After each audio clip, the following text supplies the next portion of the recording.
Trouble for Thomas. It was Christmas on the island of Sodor.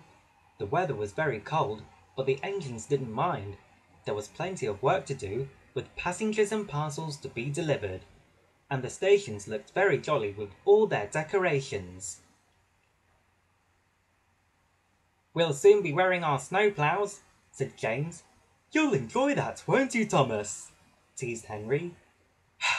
"You know I won't," sighed Thomas. "Mine doesn't fit." He wished he didn't have to wear a snowplow at all. That night, the wind blew around the sheds and the snow fell very heavily. Next morning, the Fat Controller came to the sheds. He told the engines that it was time to have their snowplows fitted.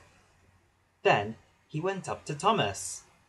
"Thomas, I want you to collect something special from Cullen Station. It's needed for the village feast on Torby's branch line." Thomas was very excited about his special job, but not about his snowplow. "Please, sir," peeped Thomas, "my plow is so awkward and heavy. May I have one the right size?" "We don't have any spare snowplows," said the Fat Controller. "You will just have to make do." The fitters, the driver, and the fireman all helped to put on Thomas's snowplow. It took a very long time because it kept dropping off. "Big horrid silly thing," Thomas grumbled. At last the snowplow was fitted and Thomas set off for Cullen Station. Thomas felt much happier when he arrived at Cullen Station and saw his special delivery. It was a beautiful Christmas tree.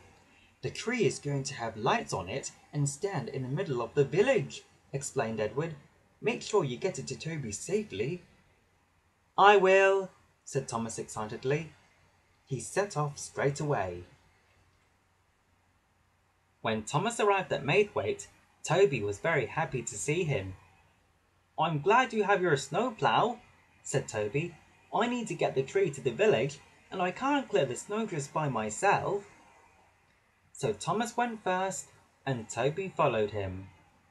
Thomas's snowplow wasn't working very well because it was such a bad fit, but he was determined to deliver the tree safely. Suddenly, Thomas's snowplow hit something hard. There was a huge rock buried under the snow on the track. The metal creaked, the bolts snapped. "Bouncing buffers!" exclaimed Thomas. "My plow is broken!" The broken plow hit a water tower next to the track, and the water tower tumbled down. "Cinders and ashes!" exclaimed Thomas. "We can't go any further," said Thomas's driver, "and there's no one to help us." "But the villagers need their tree," said Thomas. "Let me try again. I'm sure I can make it."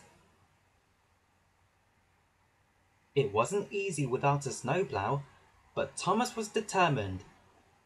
He pushed, and he pushed, and he pushed. There were lots of big snowdrifts. Thomas pushed through each one.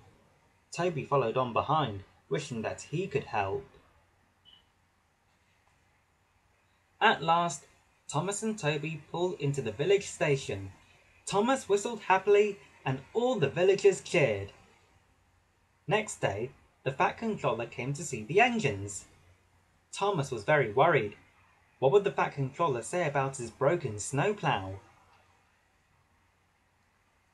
But the Fat Controller wasn't cross at all. "You were very brave to take on that snow without a plow," he said to Thomas. "Thank you, sir," chuffed Thomas. "There are no spare snowplows, so you'll just have to make do without one," added the Fat Controller. "Oh, thank you, sir," grinned Thomas. It was just what he had wanted.